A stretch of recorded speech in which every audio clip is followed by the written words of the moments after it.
திருக்குற்றாலம் அந்த காலத்தில் வைஷ்ணவர்களின் கோட்டமாக விளங்கியது. அங்கே சைவ அடையாளங்களைக் காண்பது அரிதாக இருந்தது. அத்தகைய திருத்தலத்திற்கு திருவெண்ணீரும் ருத்ராட்ச மாலைகளும் அணிந்த அகஸ்திய முனிவர் வந்தடைந்தார். அவரைக் கண்ட வைஷ்ணவர்கள் சைவ அடையாளம் கொண்டவர் நகருக்குள் வரலாகாது என்று வழி மறித்தனர். அகஸ்தியர் அதற்கு எந்த மறுப்பும் சொல்லவில்லை. சற்று தூரம் சென்ற அவர் தமது மாயா சக்தியால் தம்மை ஒரு வைஷ்ணவ அடியாராக மாற்றிக்கொண்டார். நெற்றியிலும் மேனியிலும் திருமண் துலங்க வைஷ்ணவ வேடத்தில் நகருக்குள் நுழைந்தார்.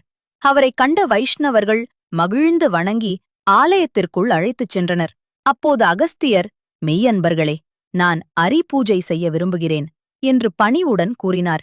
அதற்கு எவரும் தடையிடவில்லை.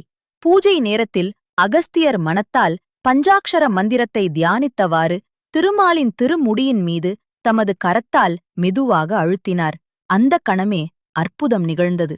திருமால் விக்கிரகம் சிவலிங்க வடிவத்தைப் பெற்றது.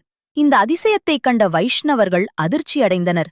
ஹரியும் சிவனும் வேறல்ல, ஒன்றே என்ற உண்மை அவர்களின் உள்ளங்களில் பதிந்தது. ஹரியர பேதம் அந்த கணமே மறைந்தது. இவ்வாறு அகஸ்திய முனிவர் திருக்குற்றாலத்தில் சைவமும் வைஷ்ணவமும் ஒன்றே என்ற உயர்ந்த தத்துவத்தை உலகிற்கு உணர்த்தினார்.